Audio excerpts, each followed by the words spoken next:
My name's Tom Player. I run a production company called Lost Track Productions, and I write music for film trailers, live concerts, and the bulk of it is advertising. I wouldn't call myself an engineer by trade. I've certainly learnt some tricks over the years that I've been composing, but I'm a composer. So this is my studio. I'm based in West London. I took it over from Sonic Arts, who are a mastering studio, and I was very fortunate to find this place. A room within a room construction. It's got a floating floor. It has a high level of isolation. It's one of the loudest street parties in Europe, and it happens right outside and you can't hear anything. You know, it used to be a mastering studio. They would have built it to spec, and I worked in here for a couple of years, and I just found that I had these recurring problems with my mixes where I would just make these weird mistakes that didn't really translate to other sound systems that well. And after a couple of years, I got Nick Whitaker, who came in, who's an acoustician, and he took some measurements of the room, and we found that even though it was a really well-treated room, and it was very well isolated, and it actually sounds good, it's a very dry sound, there were some pretty hideous response curves. What the speakers were sending out was not anywhere close to what I was hearing. I was really surprised to hear that, to be honest, because I thought, you know, you get a studio, you treat it well, and it's done, but it's not the case.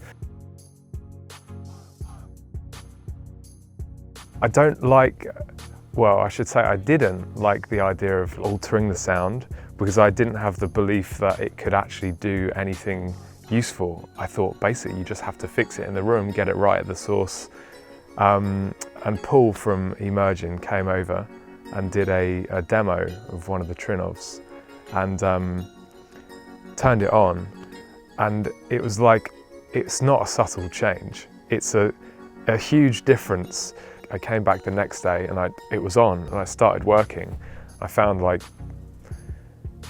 it was kind of like the sensation of turning the Trinnov on is kind of like bringing the speakers closer to you.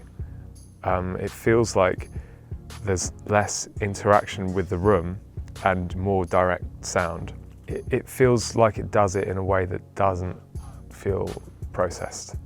That's the thing that surprised me the most. I imagine if I were to sort of try and draw an EQ curve into software, it would sound nothing like this.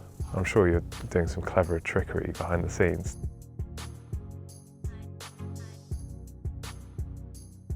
Having this Trinnov in my system has been probably the single biggest change. It's like having a new studio, basically.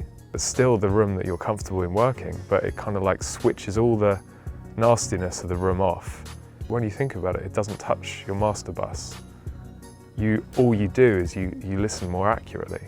Where I had a complete lack of punch in the sound, it was there. And it was the room that was taking it away. It wasn't the speakers. You notice that when you look on the response curve of the Trinnov, it's there's a huge dip at 200. I kind of learned that was the area of punch that I was looking for in my music. It's so obvious once you've had a bit of kit that shows you what you should be hearing, but it's not obvious when you're struggling on a mix and you're like, why can't I get this right? It makes life easier, you know, I just get stuff done faster. When you play it with correction on, it just sounds, it's just all there. Everything kind of sort of makes sense a bit better.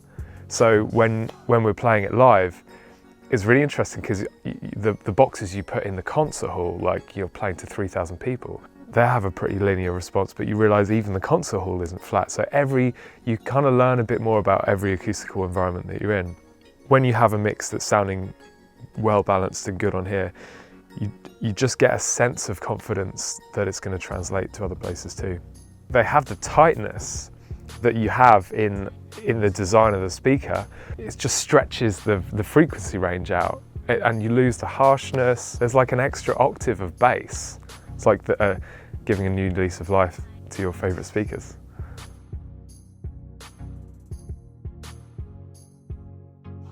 With a DMON,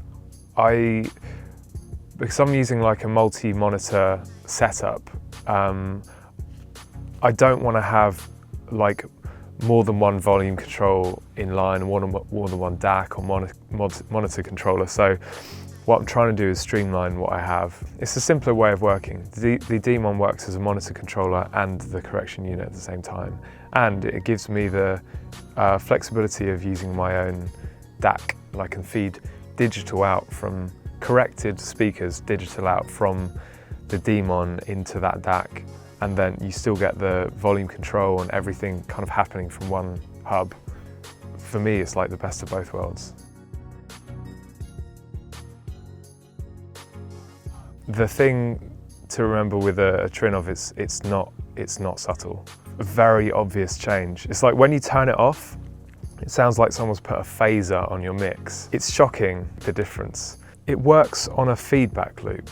It looks at the delays in the positioning of your speakers, to the nearest millimeter, which I think is like a super cool party trick. You put your microphone anywhere in the room and it'll tell you exactly where your speaker is to the nearest millimeter. The angle it's pointing at is probably more accurate than a laser measuring device or something, isn't it? The microphone that you use to measure things has its own calibration as well. So I can tell like the people that work on this are really passionate about getting the best possible technical result. And it's a nice feeling so that I don't have to worry about that. You just turn it on and it works.